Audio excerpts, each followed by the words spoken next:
మార్కెట్‌లోకి MG motor company వాళ్ళు తమ సైబర్ స్టార్ ఎలక్ట్రిక్ కార్‌ని అయితే లాంచ్ చేశారన్నమాట. ఇదొక డ్యూయల్ మోటార్ ఎలక్ట్రిక్ కార్ అండి. ఇదొక complete luxury electric car variant కింద మార్కెట్‌లోకి అయితే రావడం జరిగింది. దీన్ని కంప్లీట్ బిల్డ్ యూనిట్స్ కింద ఈ ఎలక్ట్రిక్ కార్‌ని భారతదేశ మార్కెట్‌లోకి ఎక్స్‌పోర్ట్ చేయడం జరిగిందండి. ఈ ఎలక్ట్రిక్ కార్‌లో 77 కిలోవాట్ల బ్యాటరీ ప్యాక్ అయితే యూజ్ చేస్తున్నారు. ఒకసారి చార్జ్ పెడితే 580 కిలోమీటర్ల రేంజ్ అనేది క్లెయిమ్ చేస్తున్నారన్నమాట. 0 నుండి 100 కిలోమీటర్ల వేగాన్ని ఎలక్ట్రిక్ కార్ 3.2 సెకన్లోనే చేరుకోగలదు. మోటార్ పరంగా చూసుకున్నట్లయితే 725 న్యూటన్ మీటర్ల టార్క్ అయితే జనరేట్ చేయగలుగుతుందండి. అలానే ఎలక్ట్రిక్ కార్ లో మనకి ఎల్ఈడి హెడ్ ల్యాంప్స్ అలానే షార్ప్ డిఆర్ఎల్స్ కూడా ఆఫర్ చేస్తున్నారు. టైర్స్ చూసుకున్నట్లయితే 20 అంగుళాల లైట్ వెయిట్ అలాయ్ వీల్స్ అయితే యూజ్ చేస్తున్నాం అని చెప్తున్నారు.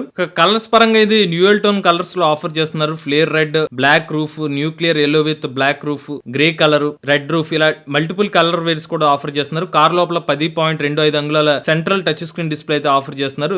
7-ఇంచ్ డిజిటల్ ప్యానల్స్ కూడా ఆఫర్ చేస్తున్నారు. కంపెనీ వాళ్ళు ఎలక్ట్రిక్ కార్ తో పాటు 3.3 కిలోవాట్ల portable charger, 7.4 kilowatt wall box charger అయితే ఇస్తున్నారండి. ఈ కార్ యొక్క కాస్ట్ చూసుకున్నట్లయితే 72,50,000 రూపాయలకి అయితే ఆఫర్ చేస్తున్నారు. ఈ ఎలక్ట్రిక్ కార్ యొక్క ఎక్స్ షోరూమ్ కాస్ట్ చూసుకున్నట్లయితే పాత కస్టమర్స్ ఎవరైతే ప్రీ బుకింగ్ చేసుకున్నారో 72,50,000 రూపాయలకి అయితే ఆఫర్ చేస్తున్నారు. కొత్తగా బుక్ చేసుకున్న వాళ్ళకి 75 లక్షల రూపాయలకి ఎలక్ట్రిక్ కార్ లాంచ్ చేశారు. లేటెస్ట్ ఆటోమొబైల్ కోసం MVS auto Telugu channel subscribe చేసుకోండి.